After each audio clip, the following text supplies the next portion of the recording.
I am trying to make an actual TV show. It's so hard to find a funny show that isn't filthy. I watch them, but I don't want to. Let's do this. Fire, like lots of fire. So dedicated. So cool. Where's it go from there, you know? Oh, have I got your attention now? This is bigger than you can handle. You got any plans for tonight? What are you waiting for? Let's go. Cool? Absolutely!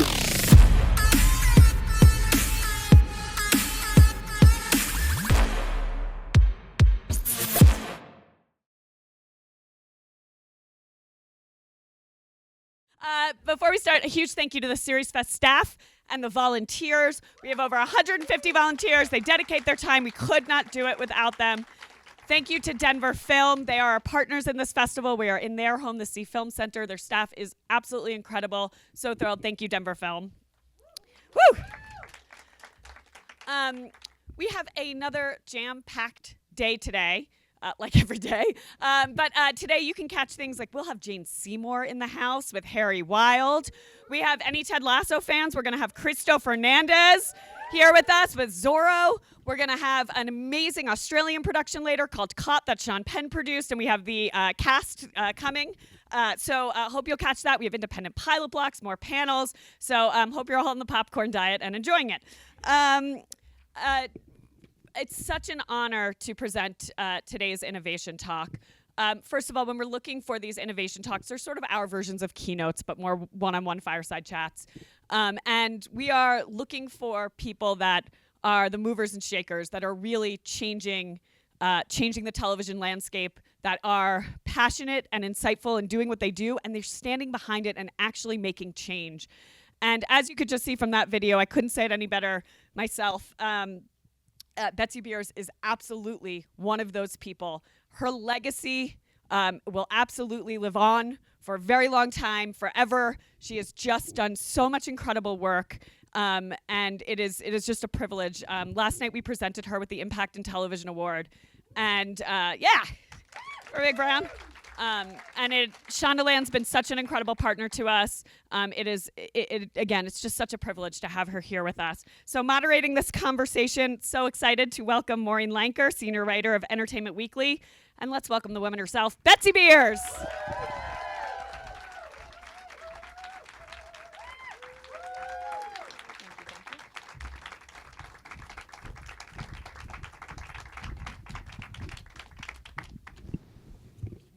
Oh, yes. Yes. Yeah. Crack that tall boy. It scares the heck out of me every time I do it. So I'm warning you, it's going to end up on me. Everybody just bear with me. Okay, Hello. Great. Good morning, everyone. Thanks for coming out. Okay, so we have a lot to talk about. Uh-oh. But I'm going to start by asking, you are a non-writing television producer, and I wanted to ask if you could just kind of explain what that entails and the broad range of like all of your responsibilities within your job. Well, first of all, it's exactly what it sounds, which is I do not write, but what I like to say is I have to be qualified to do pretty much anything it takes to, from the seedling of an idea to promotion, publicity, and sitting back and watching a show. I have to be able to do pretty much everything else that somebody, the showrunner, the creator, asked me to do. But really what it is it's one of the reasons I love the job and I try to promote the job in many ways as I can is I think a lot of people don't understand this job exists.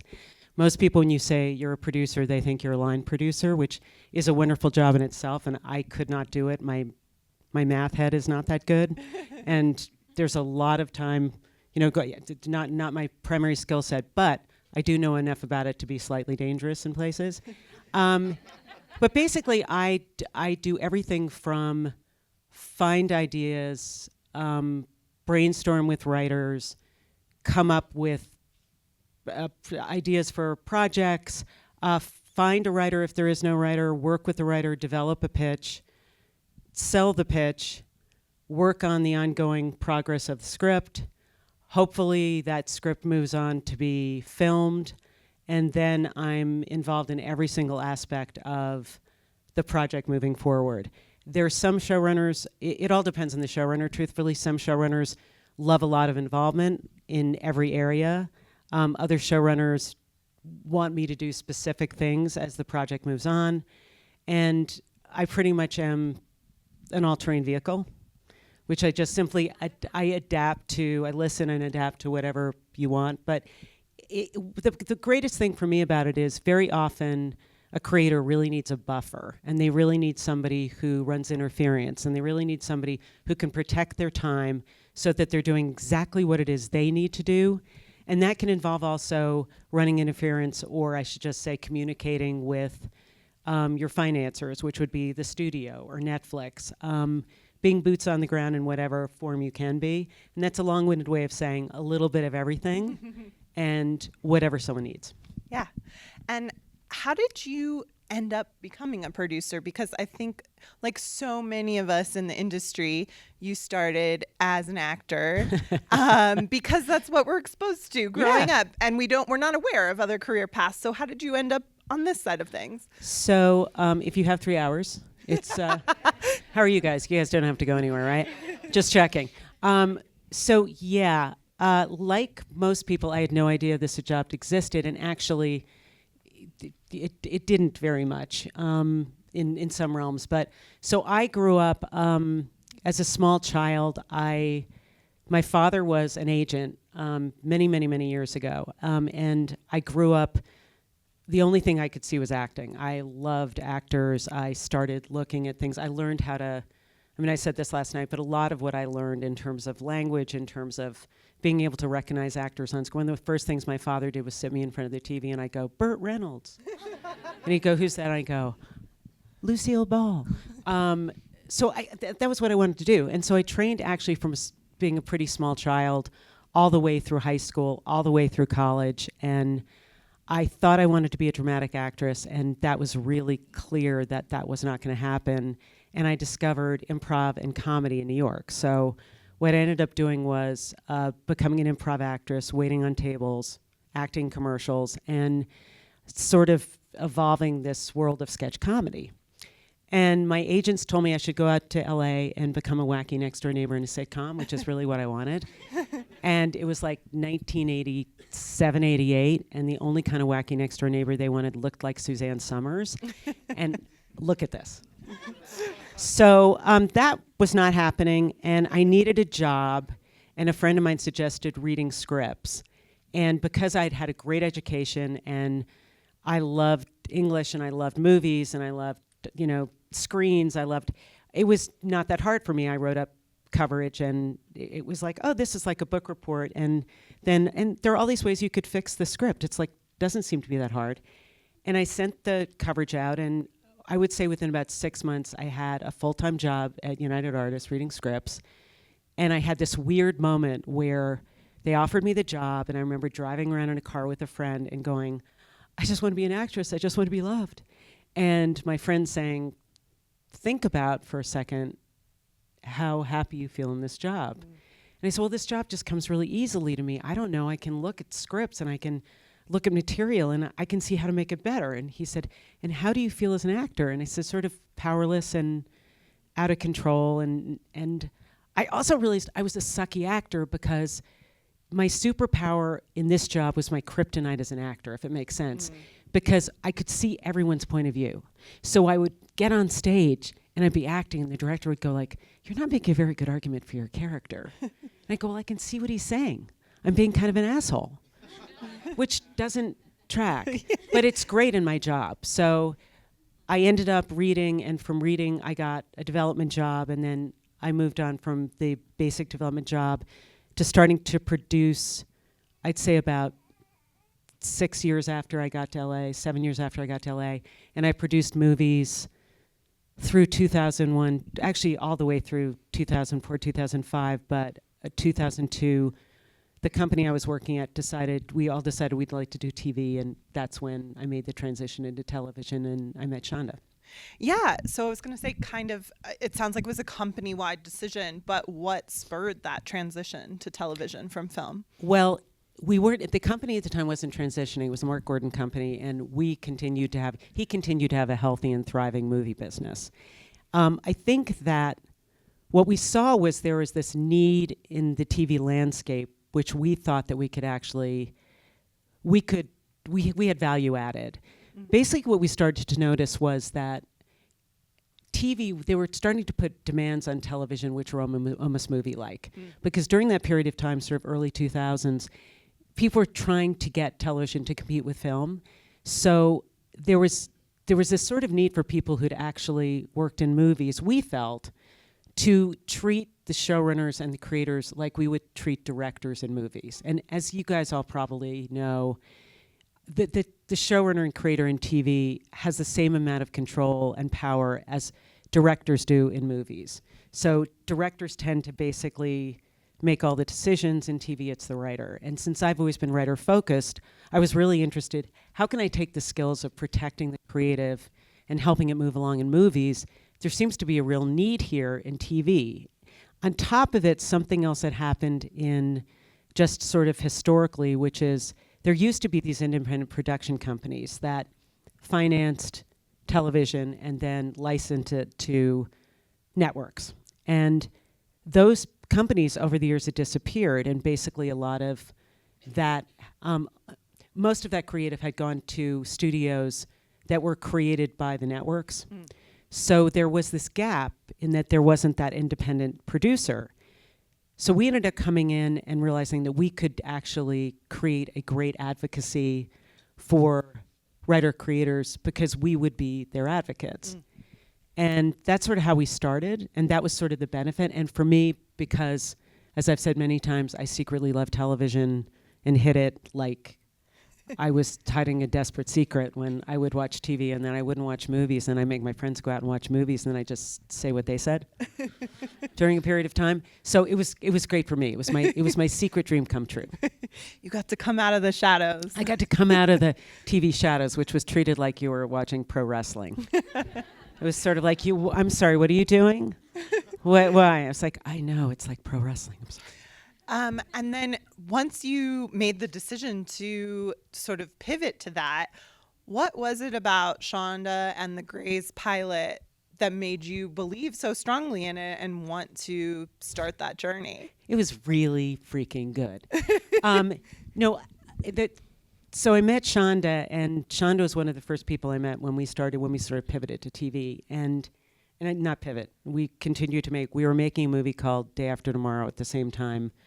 We were doing TV, and I met Shonda through a friend who worked at ABC who knew that we were looking for writers to work with. And she called me and she said, there's this movie writer. She's great. She's, done Princess Diaries 2, and she's done this other stuff. And I think you guys would get along. And I read her material. I thought it was amazing. And she walked in the room, and we sat down, and it was just one of those moments where you sit down and immediately you start talking, and we have very similar ways of kind of looking at things and interests. And she loved a lot of the same books I did, and we dug into like certain television programs we were both obsessed with. And she had recently just been on a gigantic TV. It was just this great moment of we just hit the ground running. And as she's often said, look, in some ways we obviously couldn't be more different, but we were so like-minded in the sorts of stories and characters that we loved and we wanted to tell. So the first year that we developed together, we developed a pilot that didn't get picked up for series because it was about war correspondents, female war correspondents. And it was right when the war was starting in 2002, 2003. So unfortunately, we didn't get to make that show. It was a great show, but we both came from movies, and let me tell you, that pilot would have cost like $30 billion. Because we were like, cut to 500 people walking, and it was sort of like, looking at it now, we're like, oh my God. But the next year we discovered that we really wanted to work together again. The TV season, as they do in network, had come to a close, and we were starting development again. And we were like, we had a really good time. We're going to do this again. And we found out that ABC was looking for a medical show. And she said, I love medicine. I said, I hate medicine. And she said, I wanted to be a doctor. I said, I hate medicine. She said, why do you hate medicine? I said, I watch these shows and I don't know what's going on. Like, I don't understand what is happening. They're screaming, they're yelling stat, people are crying, people yell at things. How do I know? I mean, the doctors are cute, but what the hell? And she said basically, wait a second, there are these things called interns. And I was like, oh, you mean like somebody who doesn't know what they're doing? That's great. So she had this whole kind of concept of interns, and we talked about things, we talked about her.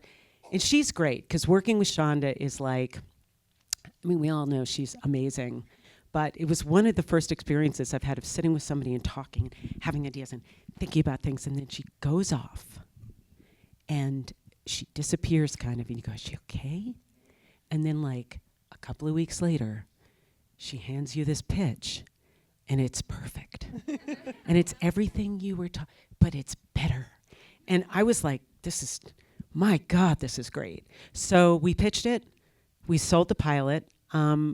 We were the last pilot to be picked up to film, to shoot as a pilot, because people were kind of puzzled by it. We kind of had to fight to get it picked up to shoot for pilot, because they were sort of like, I don't know why we're going to like these people. I'm not really sure. We're like, trust us. Why you would, I don't know. But we did a whole song and dance. And then we shot the pilot, and we were the very last pilot picked up for series. And they put us on mid-season. And remember, this was the season, which is, you know, probably before some of you were born, which was like early 2000s, and it was Desperate Housewives and Lost. And so they debuted, and it was like the biggest thing in television, and it changed the course of network. And we were quietly over in a corner finishing up Grey's, and nobody was really paying attention to us, because I don't think there was much faith in what was going to happen. And so we made the show, and the hint, and if I'm going on too long, just hit me. No. The big tip off, because going back to what you said about believing in things, I only do things that I believe in. Like I'm really bad at lying, which you can all obviously tell, but I'm very bad at lying. And for the most part, I love every single thing that we're involved with, because there's something very personal about it for me.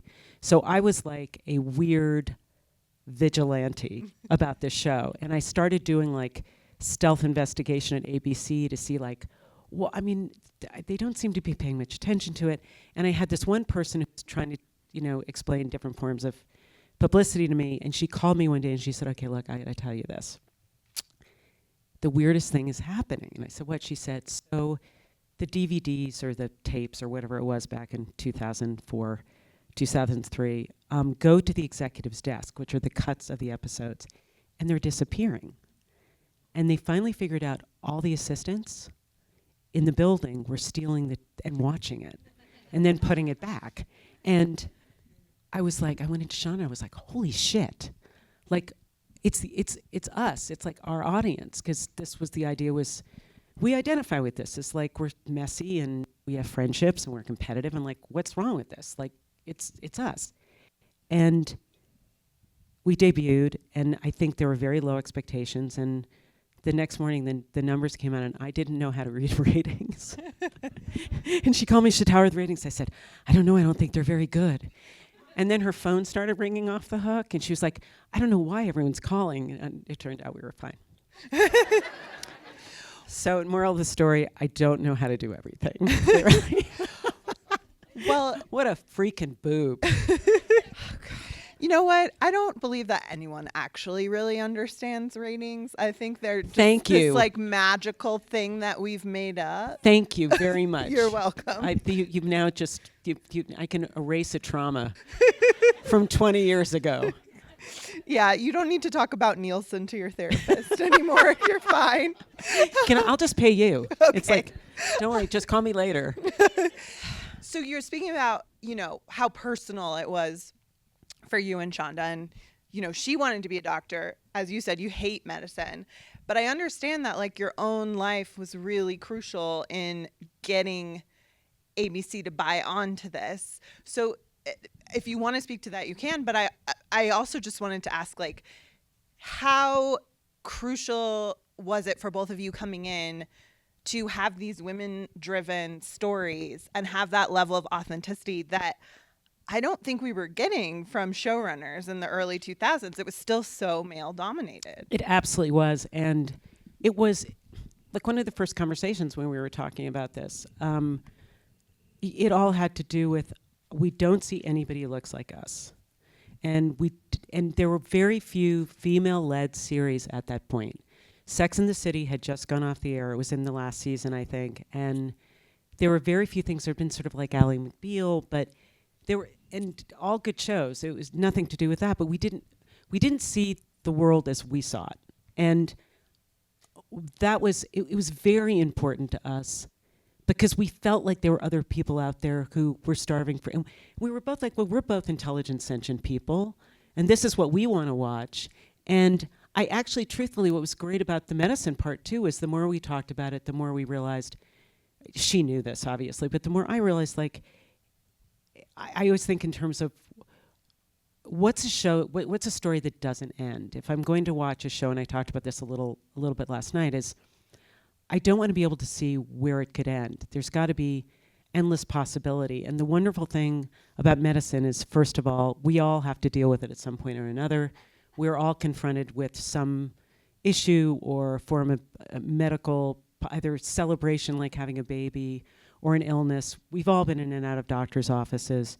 And there's something universal about starting in a place where a group of people want to help people. So what I loved was you're starting with a positive premise, which are these are people who clearly want to help people. And then you can say, yeah, but they're people. So you have the great buy-in, which is we're in a world that we sort of understand, TV medicine. We're dealing with people, all of who want to be the best at what they're going to be, but then they can actually be real people. And that was the thing I just hadn't really seen. I'll tell you a really quick story, which is, it's superficial, but it said a lot. The first day of shooting the pilot, it was really important to us that the interns look like interns. And obviously that the world was diverse, and that was a whole other thing, which was from the very beginning, it was like, point to a hospital anywhere that we would see that is just all white dudes. I can't think of one, right? So it was all, I mean, it was like, it's reality. But the first day I remember on set, one of the first things we shot is, you may not remember this, but the first episode, there's a scene where they're all meeting, the interns are meeting at the lockers, and they're changing their clothes, right? And I mean, we wanted the hair messy. It was like, it had to look like real hair, because they're coming into work, and they have no idea what they're going to face. And I remember somebody from network was there, and they said, why is their hair messy? I said, what do you mean? They were like, you have to do something. My subtitle job is, you have to do something.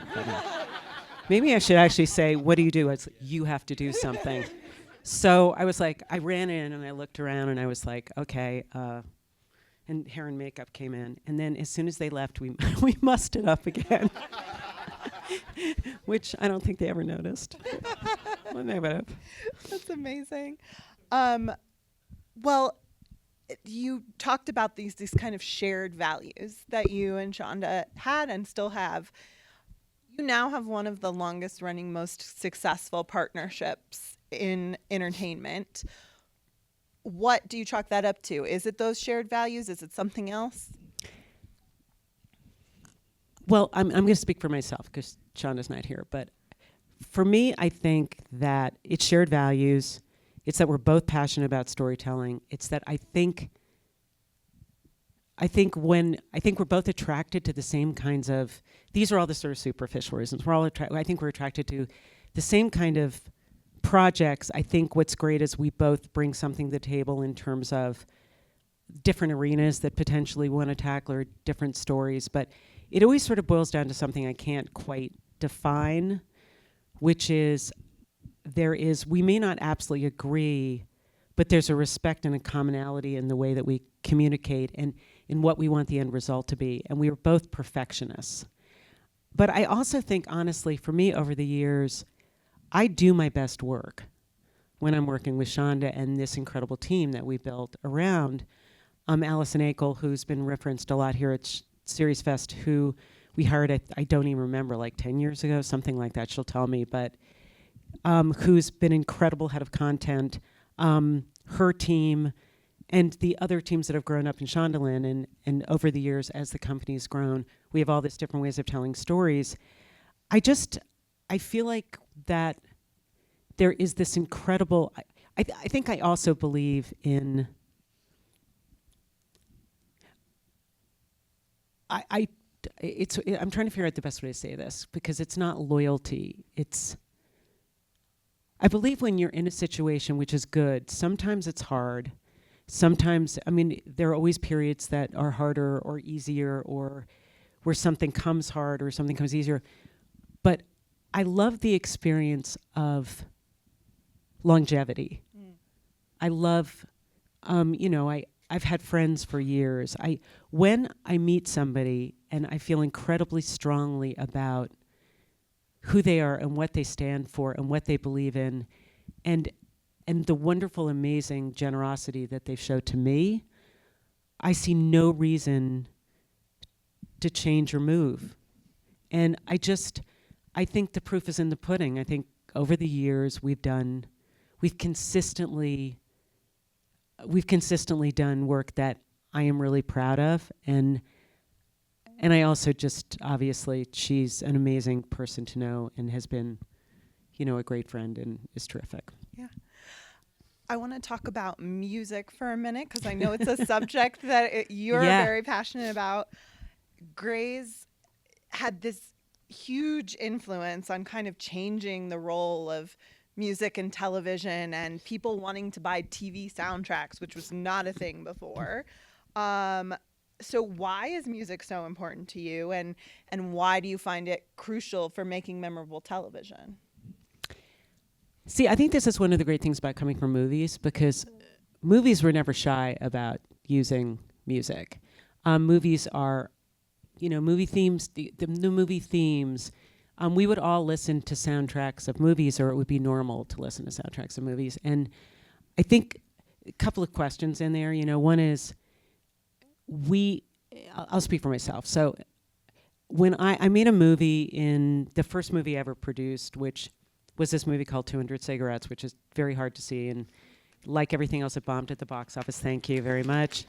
And that was the first place I actually learned how to place music, because we had this incredibly kind of chaotic story. And weirdly, I think about it now, we've talked about this, it was actually a TV show. And I really wanted to make it as a movie, and I think it was my stealth television movie, because it followed all these different people one New Year's Eve running around, and it was this incredible cast and a lovely director, and we wanted the energy of New Year's Eve. So I remember going, we need to have music sprinkled throughout this, because it needs to feel like you're going from party to party to party. And how do you do that? And it was the first time I actually got to place music, and it was like, which for anybody who doesn't know, it just means you put the music behind scenes. And I really loved the experience, and I realized how important it was. And having been sort of hands-on, I realized how important it was. And what we realized when we got into Grey's was, because there were so many storylines, like 200 Cigarettes, there were so many storylines, and we were building the whole show on theme. You needed themes. And you also we wanted desperately for the show to sound like the actors, the characters, and what we were trying to express, which is raw and experienced, excited, passionate. And I met in about 1999 this amazing woman, Alex Patsavis, who's still a really, really close friend. And she and I had these conversations about it, and she did the OC. She ended up doing the whole soundtrack for Twilight, a bunch of other stuff. She'd done a lot of amazing work, and we saw eye to eye on the kinds of music that we loved, and she was one of my only hires on the pilot of Grey's. And from the beginning, Peter Horton was the director. We all talked about, we want music around. We want people hearing the music. And we also realized that as we started to put music in the pilot, the other great thing you can do with it is, when you have tons of storylines, like a movie montage, if you play one song underneath, you enhance the audience's subconscious ability to connect the dots. And it's a basic movie thing. And I'd been doing it obviously in movies, and Shonda was aware of it. So that, for some reason, I guess seemed, other shows I think had done it, but it seemed sort of radical, because what it did was it really made you listen to the song, which then make you want to go out and listen to the song. And I was really proud, because a lot of the musicians at that point we were using were really young, hungry people who were starting out, who couldn't afford much. And we did these things called clip shows, which existed with ABC, where you didn't have enough episodes, so they'd do like clips of all your favorite stuff. And I'd call Alex and I'd go, okay, which musicians need to eat? And she'd go, these people. And so we dump their songs in the clip shows. Don't tell ABC. Oh, sorry, ABC. And that was sort of like, oh, there's this thing you can do. And I've always loved music. I've always loved listening to music. But I think I grew to love music even more when I was placing it. And I've always loved scoring, because I love that process too. And I've been involved in, with Bridgerton, obviously one of the things you all probably know, but very early on, we wanted to make sure that in a period show, you never really questioned instinctively or just subconsciously. You felt there's a modernity there, which immediately connected you to the storylines, which makes you feel like, oh, I can relate to this, despite they're wearing bustles and they have to sit weird on horses and drink a lot of tea and stuff. And there was this group that I had heard, I don't know, from Alex, like years ago, named Rodrigo y Gabriela, and they were this Mexican duo who played, they played, it sounded like flamenco music, but what it really was it was like hard rock and thrash music that they would play as flamenco, because they were a hard rock group, but they couldn't get work. So in Mexico, they would go to these different resorts and play it like flamenco music. And people would go like, this is such a great tune. And in the back of their head, the earworm would be going, that's Stairway to Heaven, bitch. Like, you don't know it, but it is.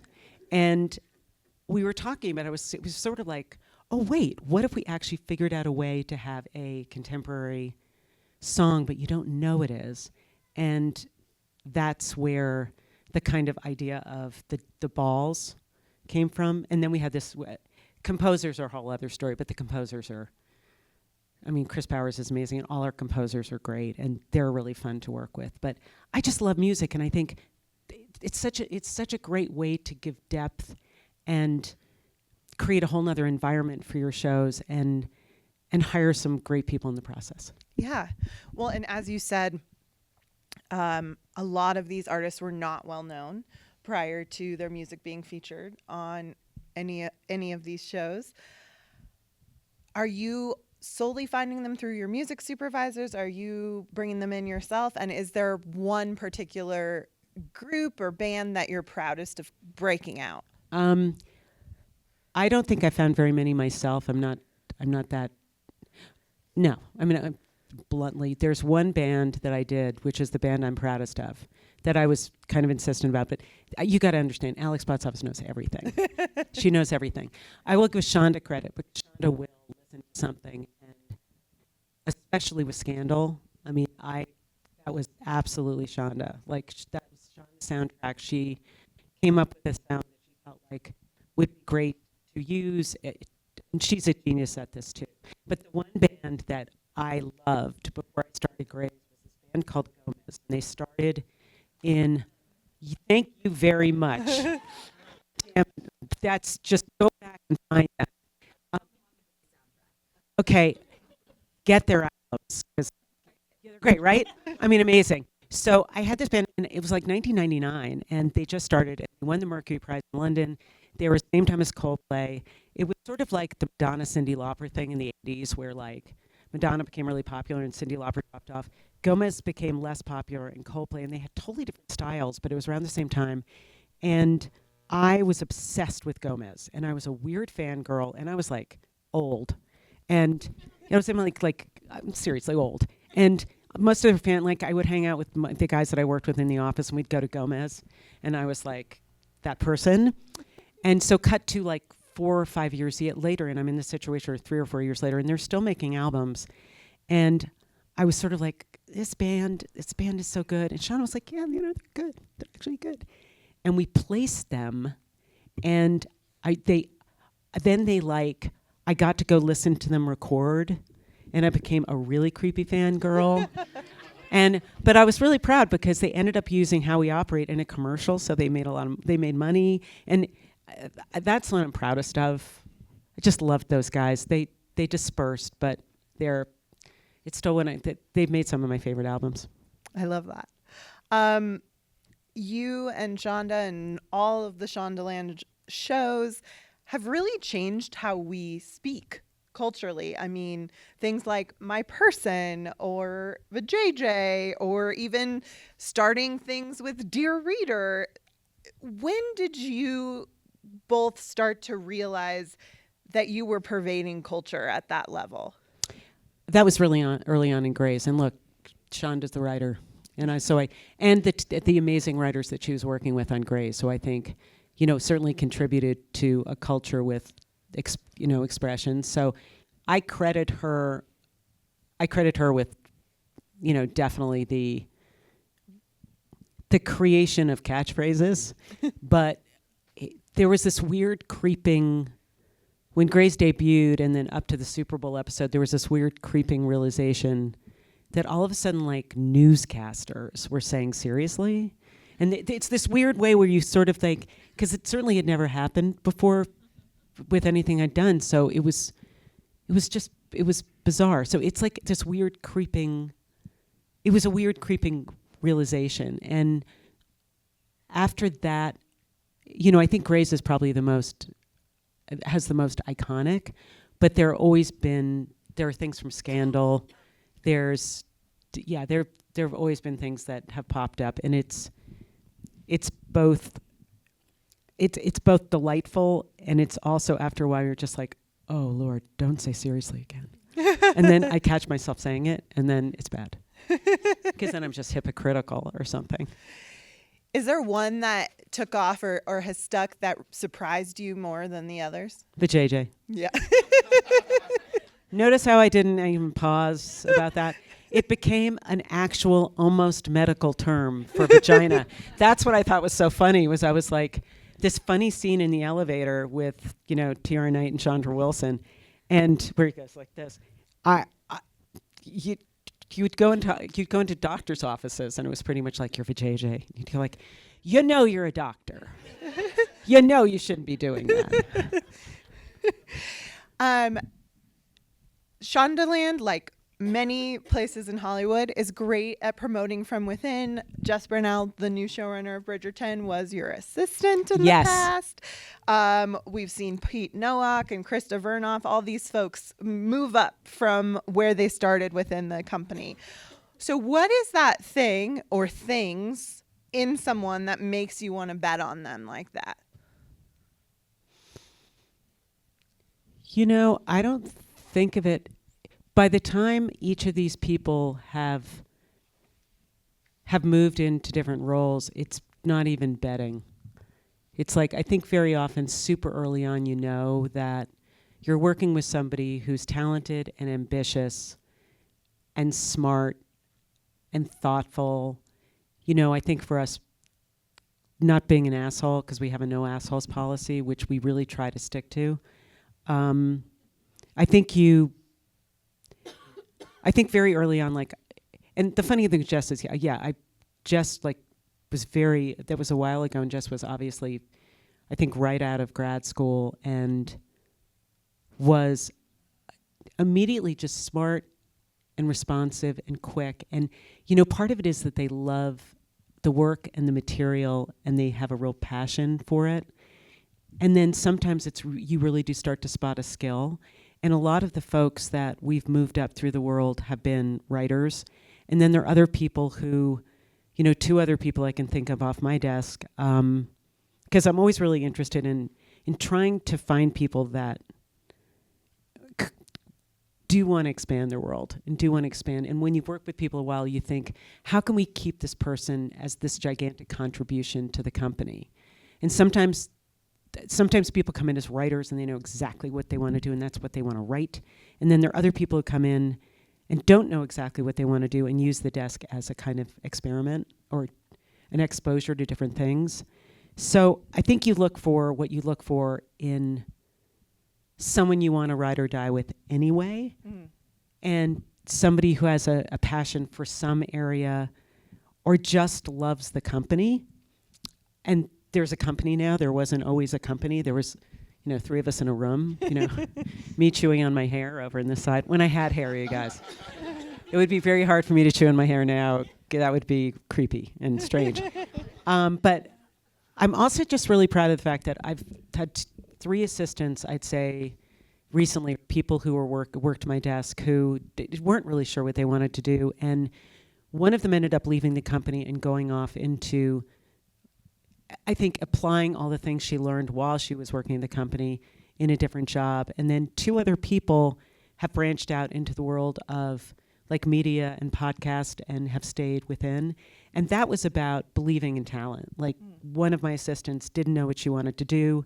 And so what we did was she'd been on the desk for a couple of years and we had these conversations. And during all our off times, we made sure that she was shadowing or following people in different departments so she could see what it would be like to work. And one thing I was doing, she came with me and she sussed out the situation and she said, I think this combines my skills. I really like this. And that was really, really exciting to me, that you actually help somebody find what it is they want to do. And look, I also think when somebody doesn't feel like they want to keep working in this business, it's partially my job to then help figure out what it is they do want to do. Because they've invested all this time in me.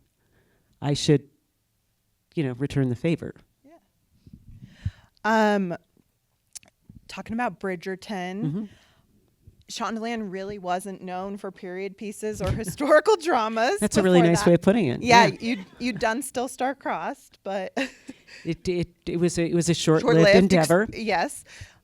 So was there uncertainty around Bridgerton, whether on your end or external forces? No. We knew that it was a large undertaking, but we've always been interested. We love stories. Like we love stories and characters, and I love situations that don't, a situation where you can't necessarily see what the end of it's going to be. And the thing about Bridgerton was the series of books are an incredible series because they can, as far as I'm concerned, they can go on for a long time because there's so many darn kids. And that was the first thing I said. I was like, Shonda, there's so many kids to get married. This is amazing. That's a lot of seasons. That's great. That's a genius idea. No, in all seriousness, we've always wanted to do shows in different periods because as everybody knows, and I'm sure you all understand, the great thing about when you have a show in a different time frame is the audience can relax and just watch it. And anything that emerges from it that you take to heart, you don't feel the responsibility of current day politics. You don't have all the other noise going on, which is why I love you can articulate certain themes in different periods for different things that you can do in current day dramas and comedies. To me, we both love Westerns, and we tried to make.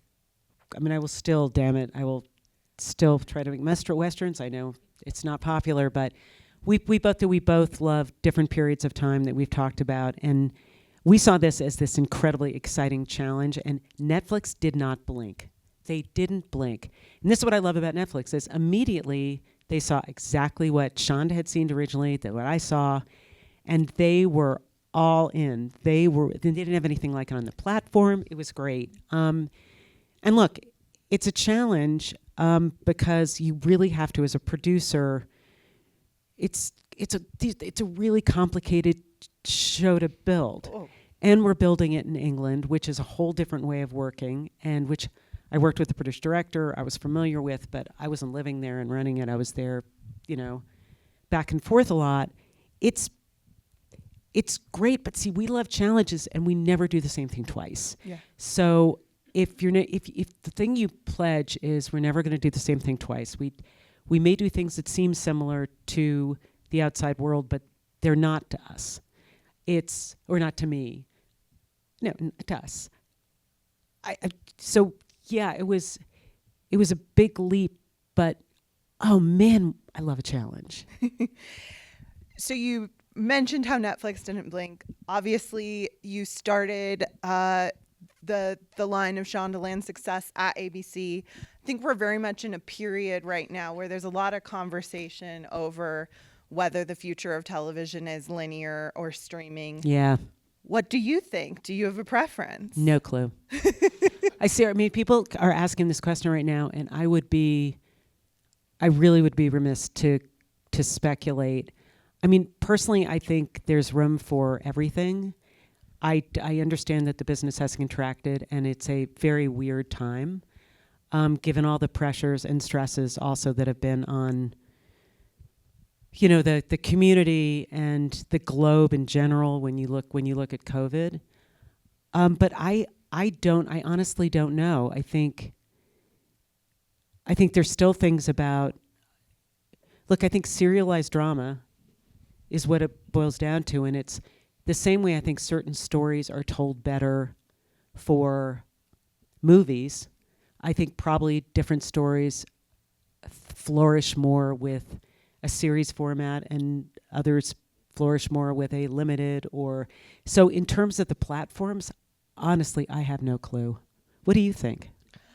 Oh, man. I don't know. I do think that part of why we've seen the longevity with Grey's is that people like spending a lot of time week after week with characters, and we're seeing a nostalgia and a desire to return to that now. Yep. So I hope we do see more of that, because I do think it got lost a little bit in the streaming race of the last 5 to 10 years. Yeah, and I think also the success of Suits is another thing you look at and say, Absolutely. On a streaming platform, and obviously Grey's is on Netflix streaming and now on Hulu. But no, I think you're absolutely right. Each one of these things serves a purpose for people. There's the joy of completion when you watch a limited. There's a different kind of experience when it's a movie, and I love series. That's the excitement of Bridgerton to me. I love that there's a happy ending, and then I get to start the whole thing all over again. But it's with my favorite family. Yeah.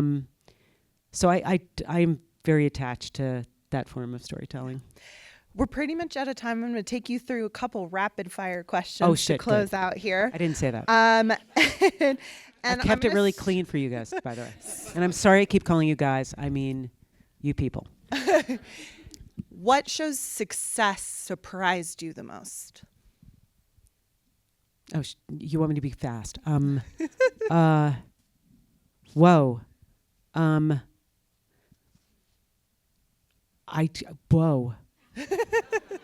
You know what? I don't. Next. Okay.